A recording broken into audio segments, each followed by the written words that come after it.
Students, आज के इस लेक्चर के अंदर हम पढ़ेंगे पिछले सालों में जो क्वेश्चंस आए हुए हैं, बहुत इंपॉर्टेंट क्वेश्चन जो हर साल एग्जाम के अंदर पूछे जाते हैं।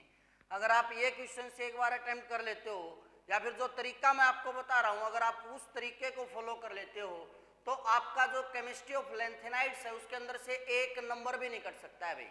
हमारा केवल एक सेक्शन बचता है इसका, अक्रेंस ऑफ लेंथेनाइड्स। उससे पहले का जो हमारी केमिकल प्रॉपर्टीज हैं, चाहे वो लेंथेनाइड कॉन्ट्रैक्शन मोस्ट इंपॉर्टेंट है, चाहे वो फॉर्मेशन ऑफ कॉम्प्लेक्स है, चाहे वो मैग्नेटिक बिहेवियर है, चाहे वो कलर्ड बिहेवियर है, सारा का सारा जो कॉन्सेप्ट है हम कर चुके हैं।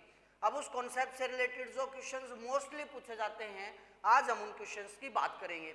उससे पहले मैं आपको एक चीज बता देता हूं कि अगर 4F एम्प्टी हो या 4F फुल्ली फिल्ड हो तो वो कंपाउंड होगा डायामैग्नेटिक और कलरलेस। ये बात आप ध्यान रखेंगे। अगर किसी के अंदर 4F7 है तो उसके अंदर होगा मैक्सिमम पैरामैग्नेटिज्म। क्यों होगा मैक्सिमम पैरामैग्नेटिज्म? क्योंकि उसके पास क्या है, maximum number of unpaired electron, maximum number of unpaired electron. तीसरी जो मेन बात आपको याद करनी इन सब की, electronic configuration and atomic number. अगर आपको ये तीन बातें ध्यान है तो कोई भी क्वेश्चन ऐसा नहीं होगा आपका जो आपका इसके अंदर से छूट जाए। एक बात और याद रखनी है, आपको पता है हाफ फील्ड और फुल्ली फील्ड ये जो कॉन्फ़िगरेशन होती है क्या होती है हमारी, एक्स्ट्रा स्टेबल होती है। क्या होती है? Extra stable. तो यहाँ पे मैं पहला क्वेश्चन लेता हूँ। पहला क्वेश्चन हमारा वाही europium 2 is more stable than cerium 2। Cerium 2। अब स्टूडेंट्स क्या है, इसका आंसर रटने बैठ जाएंगे, बुक के अंदर से ढूंढने लग जाएंगे कहाँ पे क्वेश्चन है कहाँ पे नहीं है। मैं आपको दो ही बात बता रहा हूँ। एक तो यूरोपियम का आपको एटॉमिक नंबर याद होना चाहिए, कितना होता है हमारा एटॉमिक नंबर 63। एक सीरियम का एटॉमिक नंबर आपको याद होना चाहिए, कितना एटॉमिक नंबर 58। दूसरी बात मैंने बताई आपको क्या याद होनी चाहिए, उनकी इलेक्ट्रॉनिक कॉन्फ़िगरेशन। यूरोपियम को अगर आप देखोगे यहाँ पर 63, इसके इलेक्ट्रॉनिक कॉन्फ़िगरेशन क्या, 4F7 5D0 6S2। मैं लिख लेता हूँ यूरोपियम क्या हमारा 4F7 5D0 6S2। लेकिन ये है यूरोपियम 2 पॉजिटिव, इसका मतलब दो इलेक्ट्रॉन चले गए तो क्या बचा, 4F7 5D0 6S0। तो F क्या है, हाफ फील्ड। हाफ फील्ड हो या फुल्ली फील्ड वो कॉन्फ़िगरेशन क्या होती है, एक्स्ट्रा स्टेबल। जबकि जब सीरियम की बात की जाती है, सीरियम का एटॉमिक नंबर 58 सबसे फर्स्ट एलिमेंट है हमारा लेंथेनाइड्स का, ये हमारा डी ब्लॉक होता है लेंथेनम में से, लेकिन इसकी प्रॉपर्टीज इनके साथ रिजेंबल करती है इसलिए इसको ऐसे लिख लिया जाता है। तो सीरियम होगा हमारा जिनोन 54 4F2 6S2। तो सीरियम 2 में क्या होगा, ये दो इलेक्ट्रॉन निकल गए तो क्या होगा 4F2। तो यहाँ पर ये क्या है, हाफ फील्ड है, तो इसलिए क्या होगा, एक्स्ट्रा स्टेबल होगा। तो सीरियम 2 क्या होगा, मोर स्टेबल होगा किससे, सॉरी यूरोपियम 2 जो है वो मोर स्टेबल होगा किससे, सीरियम 2 से। क्लियर है? एक क्वेश्चन और ले लेते हैं। Can Z is equal to 57 can have oxidation state +4। कि जिसका एटॉमिक नंबर 57 है, जैसे फर्स्ट एलिमेंट, क्या ये +4 ऑक्सीडेशन स्टेट शो कर सकता है? इसका आंसर होगा भाई नो। क्यों? क्योंकि दो इलेक्ट्रॉन एक बार ऐसे निकल गए, एक डी से निकल गया तो कितनी शो किया इसने, +3।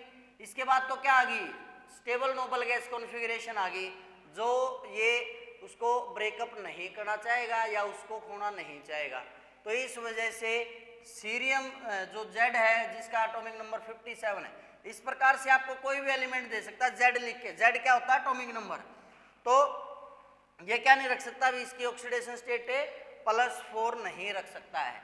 देखिए सारी की सारी जो प्रॉपर्टीज ऑलमोस्ट आपकी किसके ऊपर बेस हैं, इलेक्ट्रॉनिक कॉन्फ़िगरेशन के ऊपर बेस है। इसलिए मैं बार बार बोलता था जितनी भी वीडियोज आई है कि आपको इलेक्ट्रॉनिक कॉन्फ़िगरेशन जरूर याद होनी चाहिए। नेक्स्ट क्या आता है, केमिस्ट्री ऑफ लेंथेनाइड्स।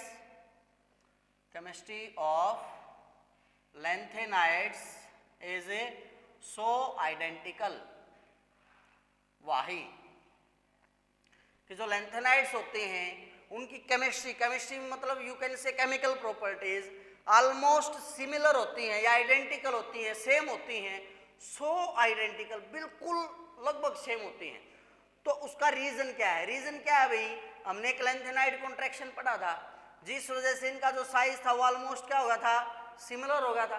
उस वजह से जो इनकी प्रॉपर्टीज है वो भी क्या हो जाती हैं? आइडेंटिकल हो जाती हैं। क्लियर है? तो इस क्वेश्चन का आंसर हो जाएगा नेक्स्ट भाई। इसके बाद पूछ ले जाता है what are the consequences of lanthanide contraction on basic strength. अब मैंने आपको भाई लैंथेनाइड कॉन्ट्रैक्शन के लगभग 8 या उससे भी ज्यादा कॉन्सिक्वेंस बताए थे, तो इसने उसमें से क्वेश्चन निकाल लिया अलग से कि क्या कॉन्सिक्वेंस होगा लैंथेनाइड कॉन्ट्रैक्शन का बेसिक स्ट्रेंथ के ऊपर। तो इसमें क्या होगा भाई? हमारा बेसिक स्ट्रेंथ की जब बात की जाएगी, आंसर क्या होगा इसके लिए हमारा कि हमने पढ़ा था LaOH थ्राइस फर्स्ट था और LuOH थ्राइस लास्ट था। ये क्या था? मोस्ट बेसिक, और ये क्या था? Least basic. ठीक है, तो इस तरह से क्या इफेक्ट पड़ रहा है कि जो बेसिक स्ट्रेंथ है वो लगातार डिक्रीज होता है जैसे जैसे हमारा एटॉमिक नंबर इंक्रीज होता है। क्लियर है? उसके बाद lanthanides have poor tendency to form complex, कि जो लैंथेनाइड्स है वो कॉम्प्लेक्स बनाने के लिए उसकी जो टेंडेंसी है वो कम होती है। इसका आंसर भी कल वाले लेक्चर में ही हमने पढ़ा था कि उनके जो क्या होता है, लो चार्ज डेंसिटी होती है, जिस वजह से क्या शो करते हैं? वो पुअर शील्डिंग इफेक्ट शो करते हैं। क्लियर है? उसके बाद आ जाता है वाही लैंथेनाइड्स डू नॉट शो ऑक्सोकैटायंस। जो लैंथेनाइड्स है भाई वो ऑक्सोकैटायंस नहीं बनाते हैं। क्यों? तो इसका सिंपल सा आंसर क्या होगा भाई? अब ऑक्सोकैटायंस के अंदर क्या होता है भाई? जो ऑक्सीडेशन स्टेट है वो आई चाहिए, लेकिन हमने पढ़ा था भाई लैंथेनाइड्स मैक्सिमम ऑक्सीडेशन स्टेट कितने तक शो करते हैं? +4, मोस्ट कॉमन +3 थी। तो इस वजह से क्या नहीं बनाते भाई? ऑक्सोकैटायंस नहीं बनाते। ठीक है, नेक्स्ट भाई, जैसे यहाँ पे पूछ लिया था लैंथेनाइड कॉन्ट्रैक्शन का बेसिक स्ट्रेंथ के ऊपर क्या कॉन्सिक्वेंस है। एक क्वेश्चन और पूछ सकता है, आपको डायरेक्ट दे देगा LaOH thrice and LuOH thrice, इनमें से पूछ लेगा which is most basic and वाही। तो इसका आंसर भी आप दे सकते हो आसानी से। उसके बाद एक नंबर में क्वेश्चन आ सकता है जो कंपलसरी आता है सेक्शन, विच ऑफ फॉलोइंग या which is the most common oxidation state of lanthanides. आपको पता है भाई कितनी होती है? इसका आंसर क्या आ जाएगा हमारा? +3। इसके बाद ऐसे 2 लैंथेनाइड्स के नाम लिखो जो एक तरह से क्या होते हैं भाई? Maximum number of unpaired electron जिसके पास हो, और 2 एलिमेंट दे रखे आपको, एक यूरोपियम दे दिया और एक गैडोलिनियम दे दिया, और पूछ लिया आपसे बताओ भाई मैक्सिमम नंबर ऑफ अनपेयर्ड किसके पास होंगे। अब GD 4F7 5D0 6S2 7 unpaired है, गैडोलिनियम 7 ये है और 1 अनपेयर्ड ये है, तो मैक्सिमम जो अनपेयर्ड इलेक्ट्रॉन हो किसके पास है? GD के पास। अगर ऐसे पूछ लिया जाए मैक्सिमम अनपेयर्ड 4F में कितने हैं, तो आंसर क्या हो जाएगा? सेम, दोनों में F में कितने इलेक्ट्रॉन? हमारे 7 इलेक्ट्रॉन। ठीक है, उसके बाद भाई name the most stable lanthanide nitrate, तो क्या होता है? LaNO3 का थ्राइस, ये क्या होता है हमारा? मोस्ट स्टेबल होता है। ठीक है, उसके बाद एक क्वेश्चन और पूछ सकता है भाई, एक एग्जांपल दे देगा आपको, मान लिया CeNO3 की 4 OPPS3 का ट्वाइस, और पूछ लेगा आपसे बताओ इसका कोऑर्डिनेशन नंबर कितना है।